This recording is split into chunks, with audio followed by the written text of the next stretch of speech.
여성의 인권을 걱정해서 지금 저 발언을 하겠습니까? 아니죠. 여성의 인권을 도구화하고 이용해가지고 결국에는 민주노동당의 이중기준을 폭로하겠다 이런 의도, 내지는 이재명 후보를 개인적으로 신상공격하기 위한 하나의 빌드업으로 그 가족을 특정하면 본인이 저거는 처벌받을 수가 있어요. 그러니까 지금 주어를 빼버리는 겁니다. 저 영특함, 사특함. 외교안보 주제와 관련 없이 자기 지지층을 향한 국민은 전혀 안중에 없는 그런 몰상식한 토론이었다. 기술자라고 부르기도 참 안 어울리네.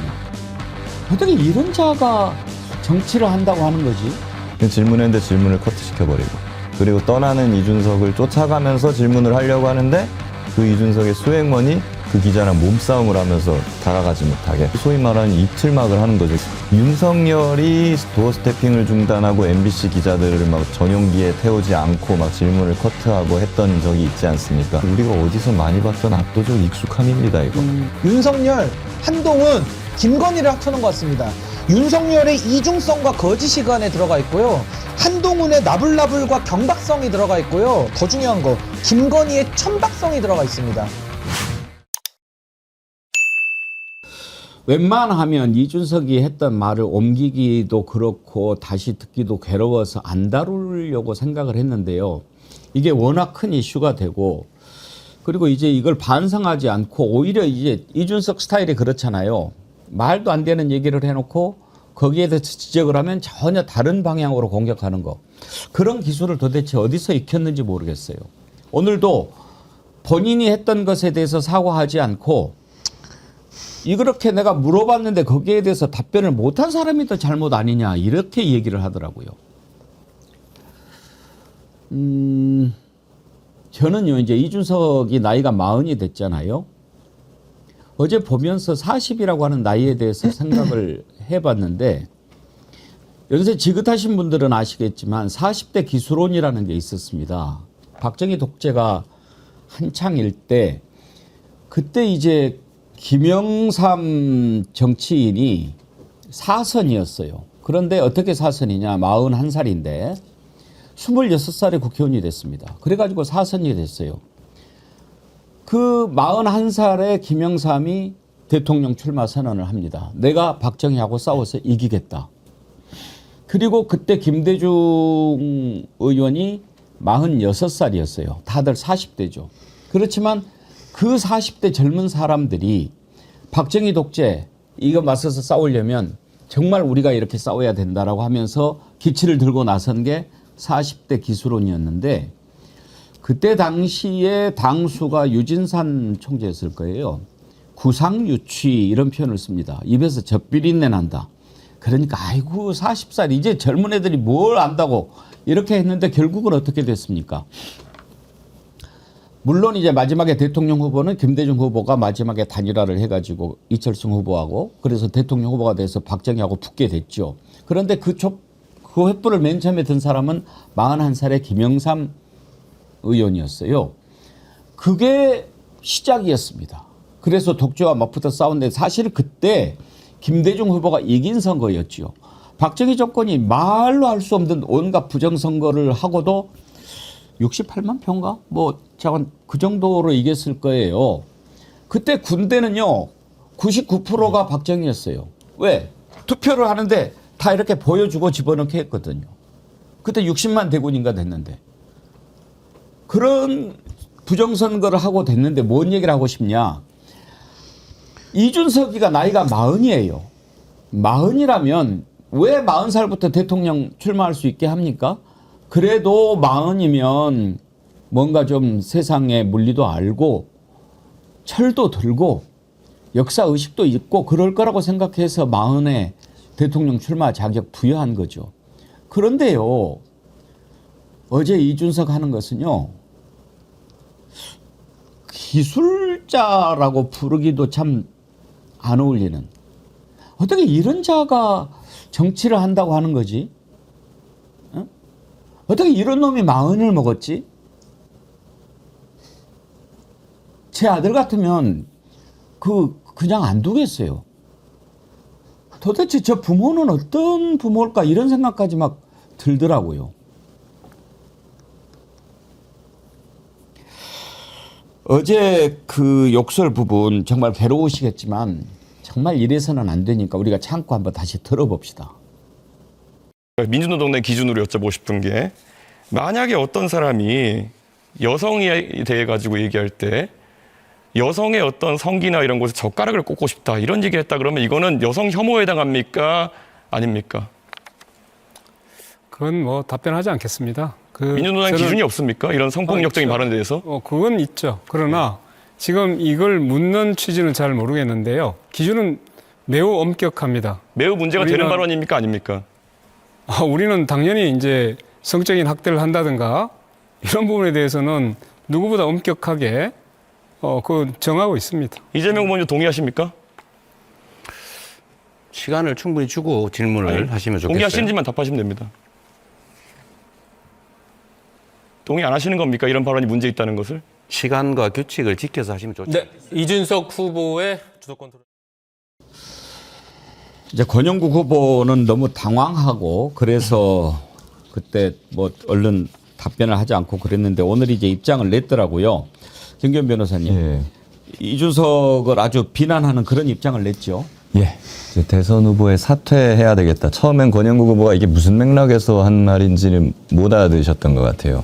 예. 그러고 나서 이제 굉장히 당황한 모습을 보였는데 나중에 파악하면은 이게 사실은 이제 극우 유튜버 일각에서 제기했던 그런 음모론에 기반한 거를 주어 없이 이준석 후보가 얘기한 거 아니겠습니까?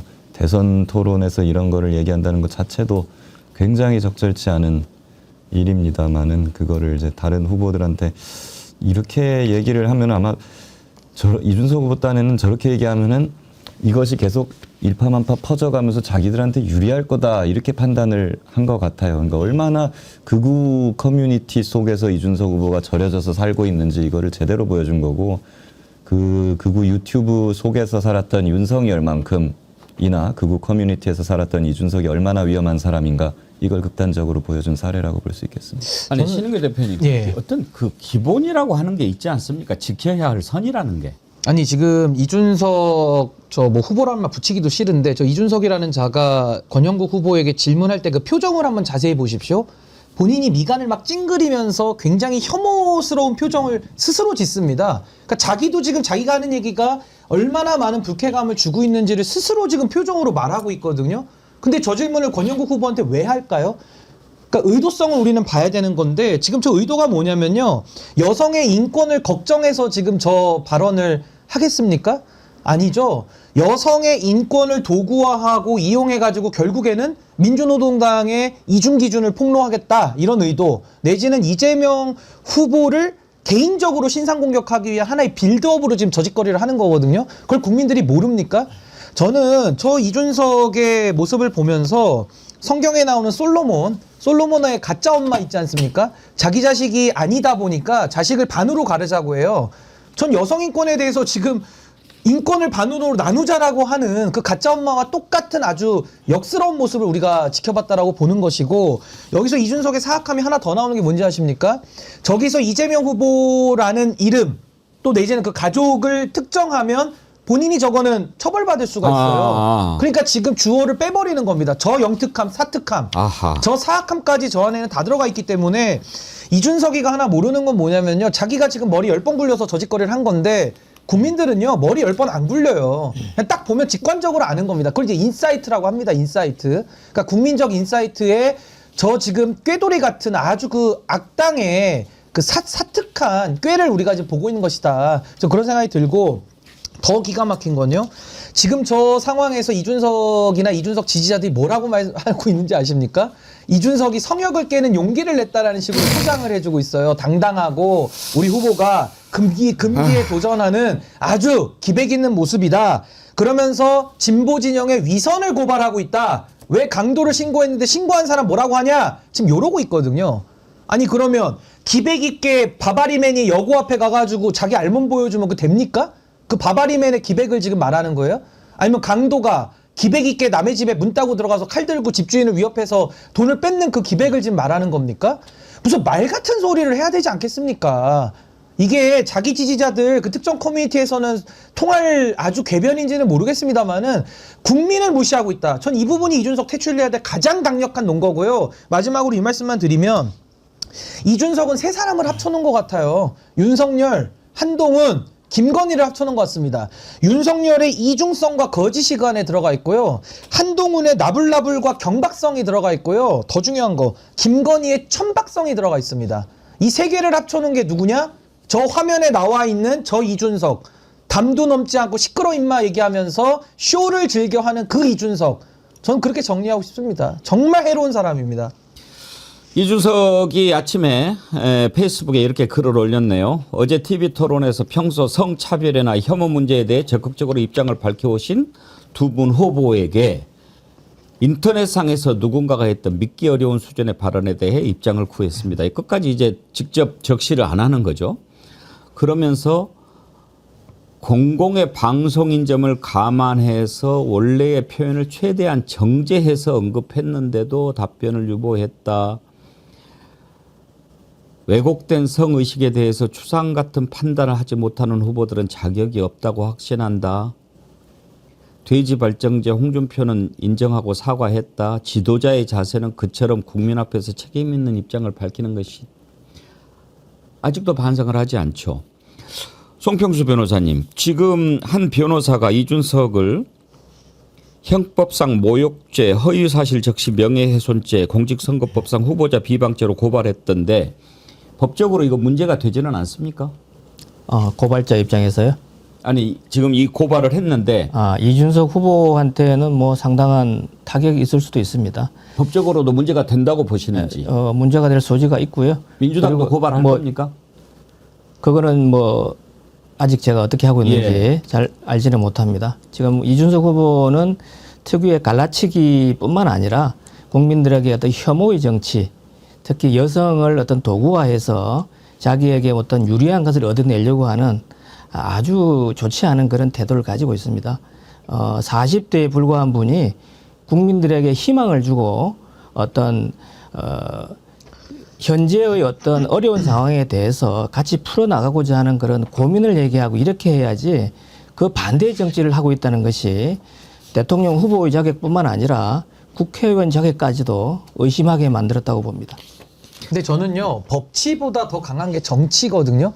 저는 이준석의 저 행태는 고발을 해도 어차피 수사기관에서는 저거 처벌하기가 쉽지는 않아요. 왜냐면 본인이 또 나는 특정 안 했고 또 그 법꾸라지처럼 윤석열처럼 굴 거기 때문에 저는 저 부분에 대해서는 뭐 고발도 필요하면은 뭐 할 수는 있겠습니다만은 법치보다 더 강한 국민적 심판, 전 정치로서 완전히 퇴출시켜야 된다.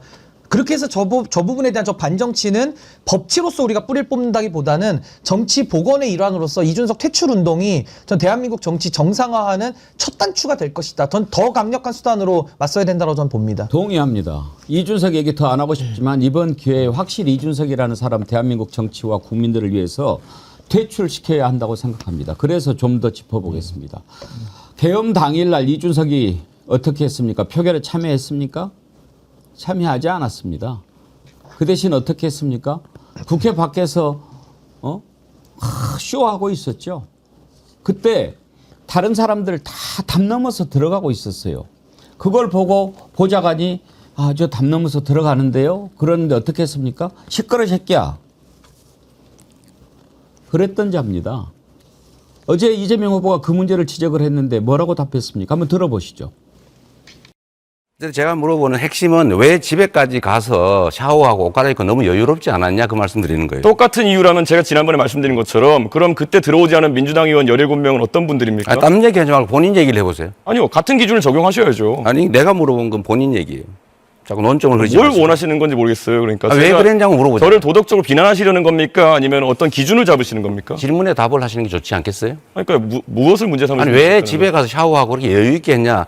나라의 운명이 달려 여유 있게 하지 않았습니다. 즉시 가서 즉시 나왔습니다. 글쎄 그게 그렇다고 하니까 그렇게 알겠습니다. 긴밀하게 민주당 의원 두 분이랑도 소통하고 있었습니다. 네, 계속. 됐습니다. 네, 좀 톤을 낮춰야 되겠네요.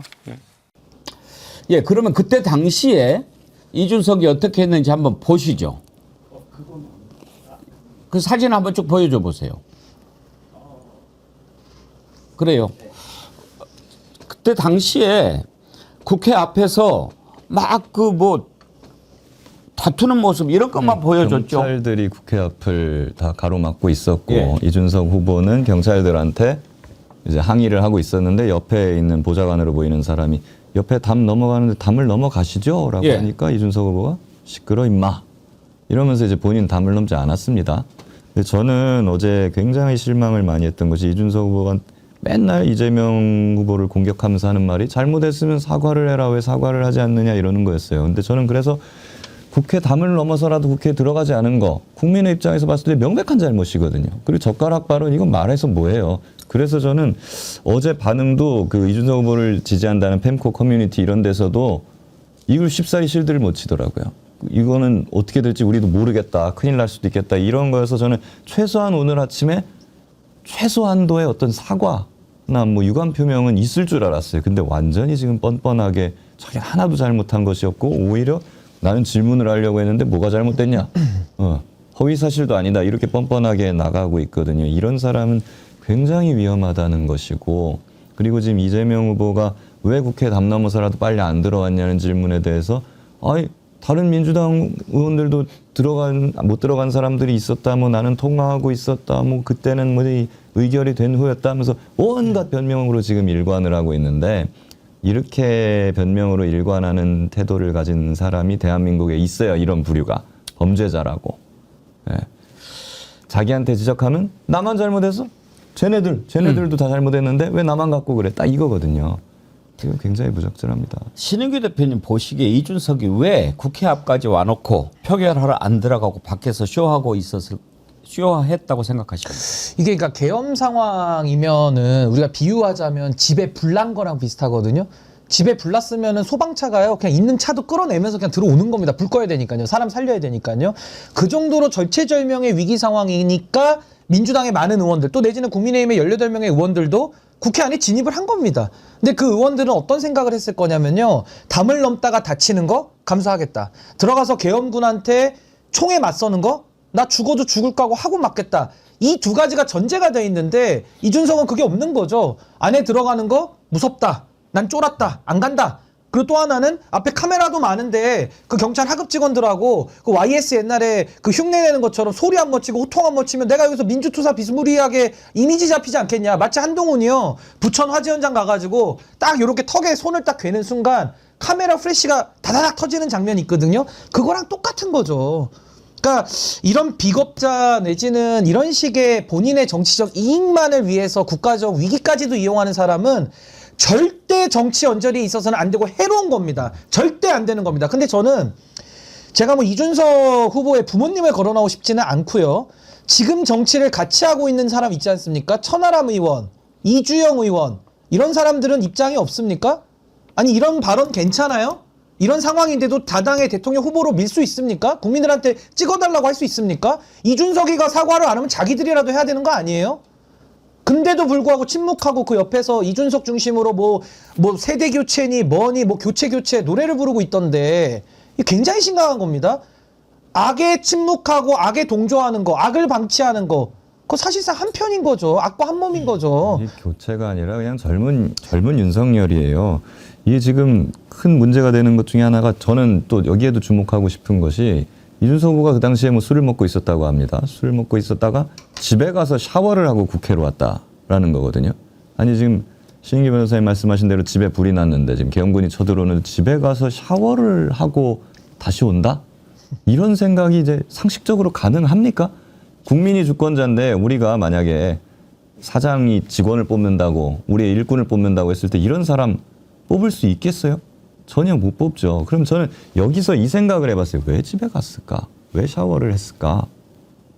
혹시 계엄군에 발각되거나 뺏기면 안 되는 그런 자신의 어떤 외부에 드러나면 안 되는 그런 것이 집에 숨겨져 있어서 그걸 혹시 처리해야 될 필요가 있었던 것은 아닌가?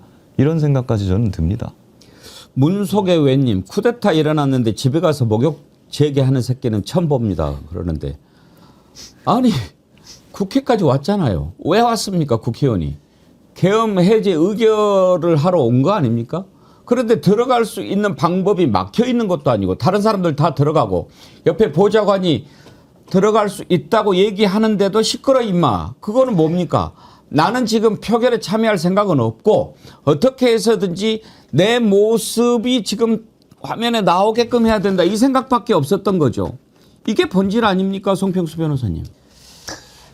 그런 측면이 없지 않아 있는 것 같고요. 국회의원이라고 한다면은 본인이 해야 할 역할이 있는 겁니다. 그리고 계엄 사태라는 엄중한 사태였고 그것이 위헌적이고 불법적인 계엄임이 명백하지 않습니까?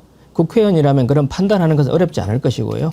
그렇다고 한다면은 어떤 수단과 방법을 동원해서라도 국회 본회의장에 들어가서 계엄 해제 표결에 참여했어야 됩니다. 다른 모든 것은 변명에 불과하고 본인을 초라하게 만들 뿐입니다. 우리가 전쟁이 나면요, 장수들이 말입니다. 사병들부터 앞으로 보내고 본인은 뒤에서 지휘를 한다? 그걸 영이 씁니까? 사령관이 먼저 돌격을 하면서 나를 따르라 해야 사병들이 따라가지 혼자 뒤에서 관망하면 그게 말이 영이 서냐 이 말입니다. 저는요, 이준석 후보가 이거는 말이 입이 10개라도 저는 변명하면 할수록 더 없어 보이고 좀 불쌍해 보이고 좀 비굴해 보이는데 지금 계엄군이 들어왔습니다. 아니, 대한민국 국민의 대표자입니다. 죽더라도 자기가 제일 먼저 죽어야죠. 그런 의도로 국회의원 하는 거 아닙니까? 위험할 때 가장 뒤에 있어서 끝까지 살아남는다? 그럼 친일파랑 똑같죠. 나라 팔아먹는 놈들이랑 똑같은 거죠. 국민들이 피를 흘리기 전에 내 피부터 먼저 흘리겠다고 먼저 들어가는 게 국회의원 아닙니까? 근데 거기서 아주 한가롭게 영상 찍히고 있다. 그러면서 그 담 넘어가서 들어가라는 그 보좌관이요, 이준석 의원 보좌관이 아니고 저도 잘 아는 친구인데 천하람원 쪽의 보좌관입니다. 그 친구가요, 힘이 세가지고 운동을 해가지고 몸무게도 한 100kg 가까이 나가요. 굉장히 건장합니다. 이준석이 맘만 먹으면은 충분히 안전하게 담 넘게 다 도와주는 사람이고, 심지어도 가능하니까 의원님, 뭐 옆방 의원이지만 여기로 넘으시면 됩니다. 제안을 하고 있는데 시끄럽다 그러잖아요.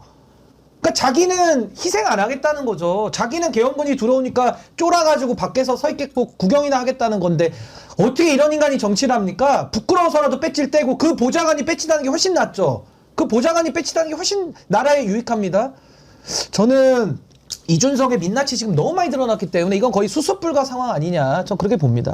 HYP님께서요, 뉴스타파에서 김 여사한테 얘기해서 성상납 무고죄 문제 해결해 줄게라는 이준석 명태균 카톡 내용 공개했습니다. 이런 글 올려주셨는데 김규현 변호사님 혹시 아세요? 예. 당대표 시절에 윤석열이 이제 당선되고 나서 명태균 씨랑 나눴던 대화 중에 보면은 그 당시에 이제 이준석을 뭐 성매매, 뭐 성접대 이런 걸로 제명하려는 움직임이 있었잖아요. 징계하려는. 그것 때문에 명태균하고 다급하게 얘기를 많이 합니다. 그래서 명태균 씨가 김건희 여사한테 요거를 얘기를 해야 된다.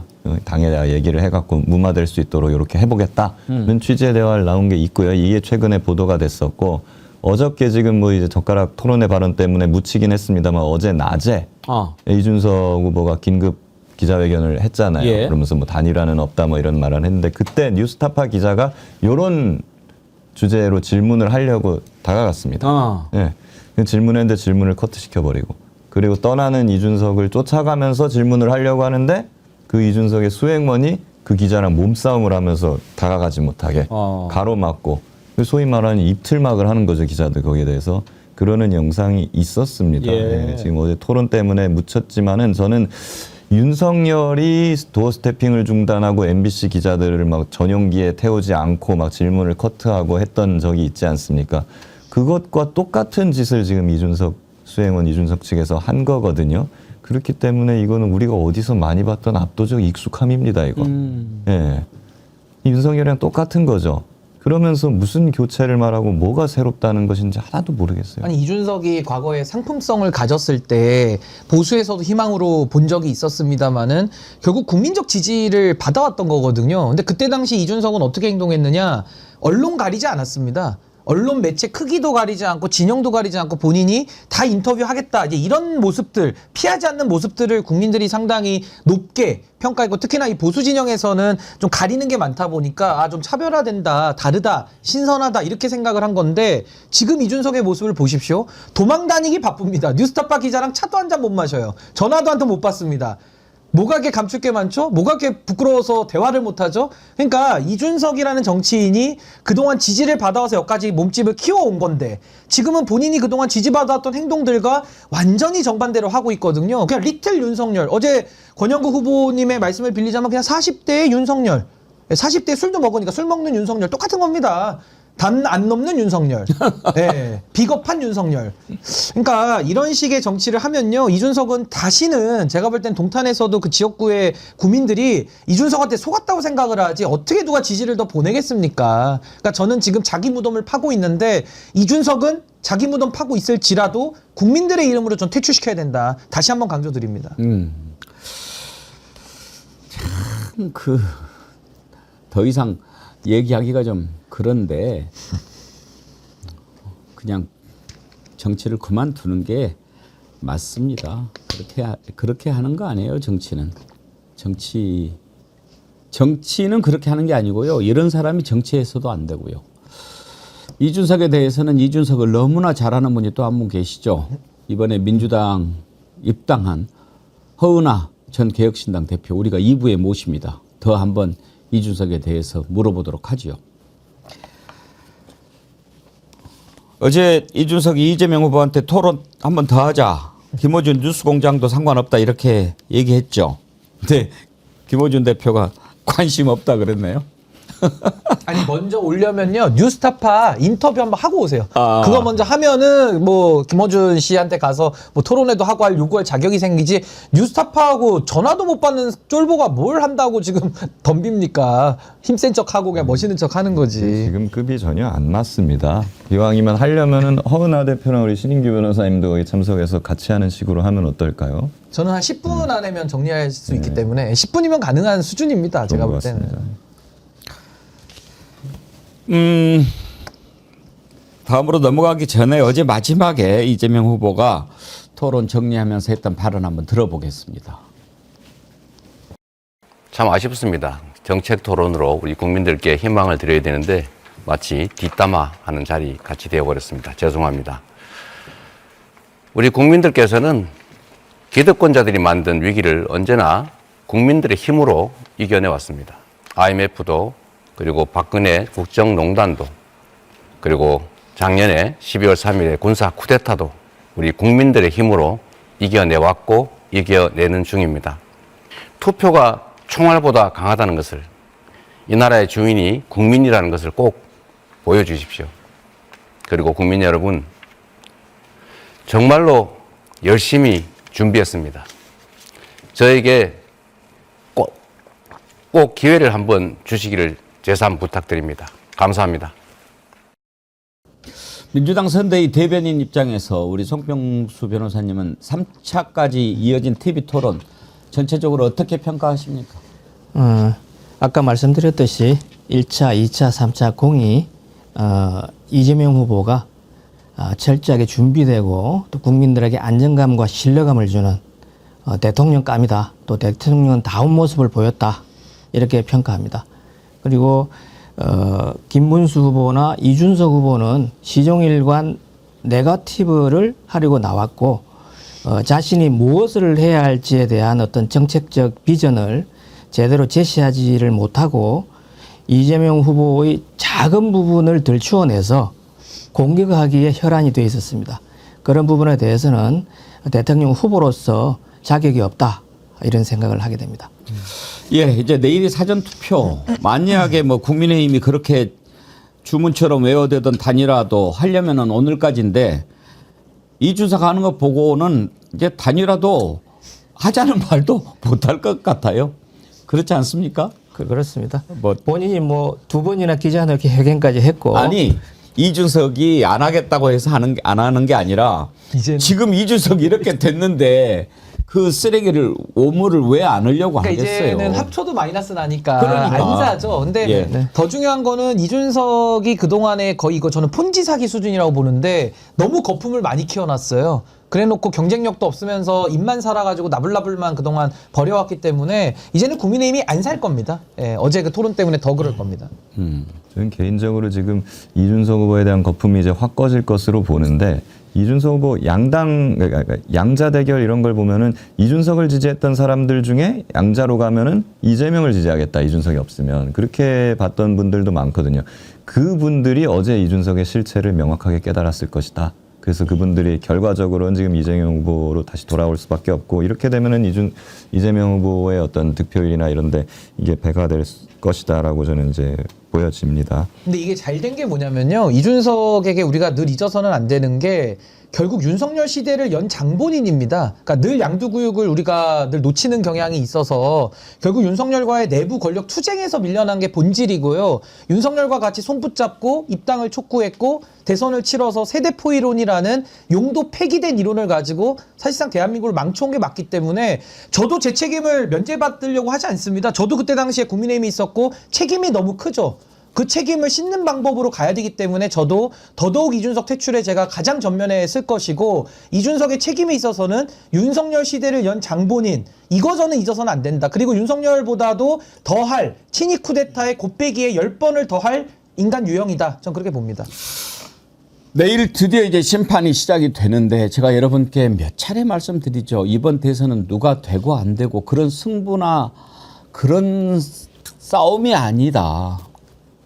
이번 대선은 내란을 끝내는 그런 선거다라고 의미를 제가 여러 번 말씀드렸죠. 이재명이 되나 누가 되나 이런 것에 저는 중요하다고 생각하지 않습니다. 지금도 내란이 진행 중인데 이번에 이제 경찰이 어제 한덕수, 최상목 출국 금지했습니다. 이상민도 원래 출국 금지가 돼 있었는데 연장을 했더라고요. 그걸 보면서 왜 그렇게 한덕수가 길을 쓰고 국민의힘 대선 후보가 되려고 노력을 했는지 감이 오지 않았습니까? 이제 조사를 해보면 다 나오는 겁니다. 한덕수가 마치 모르는 것처럼 꿈뻑꿈뻑하고 있지만 내란에 깊숙이 관여했다라는 게 조사하면 다 드러나는 거죠. 그러면 본인도 내란의 주요 가담자가 되고 공범이라는 게 드러날까 봐 어떻게 해서든지 그걸 막아보려고 국민의힘 대선 후보 그 뒤에 숨으려고 했던 것 아닙니까? 그것을 같이 몰아붙였던 놈들이 다 내란 세력들 아닙니까? 권성동, 윤석열, 윤상현 이런 자들, 권영세. 근데 이제 다 드러납니다. 제가 그때도 말씀드렸잖아요. 왜 한덕수가 이렇게 하려고 난리를 치겠느냐. 지가 된다고 생각이나 했겠습니까? 김문수한테 비해도 아무것도 안 되는데. 근데 이렇게 만들어 줄 테니까. 그리고 대통령 될 수도 있어. 대법원도 다 손 써놨거든. 이재명 후보 날리면 돼. 그럼 우리가 대통령 되는 거야. 그래, 안 되더라도 최소한도 손해볼 일 없어. 대선 후보가 되면 수사하겠냐? 그러면 너 내란죄 빼주고. 그 다음에 말이야. 나중에 혹시 이재명 대통령 됐더라도 야 이거 나 대선 후보였는데 나 탄압하네. 정치 탄압이라고 하면 되잖아. 이거였다니까요.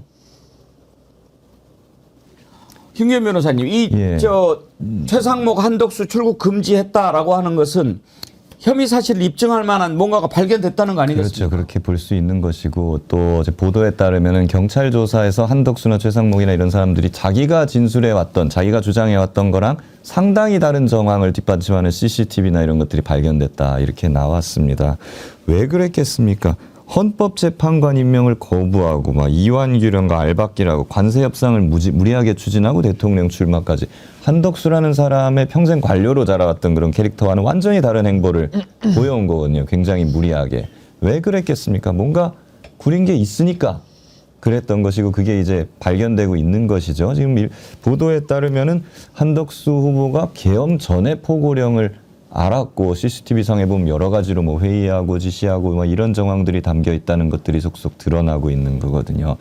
한덕수 총리의 평소 캐릭터나 이런 걸 봤을 때 이 사람은 윗사람이 결정을 하면 그걸 철저하게 따르고 그거를 오히려 받드는 캐릭터지 계엄에 안 됩니다 하고 반대하고 직을 걸고 이럴 만한 사람이 절대 아닙니다.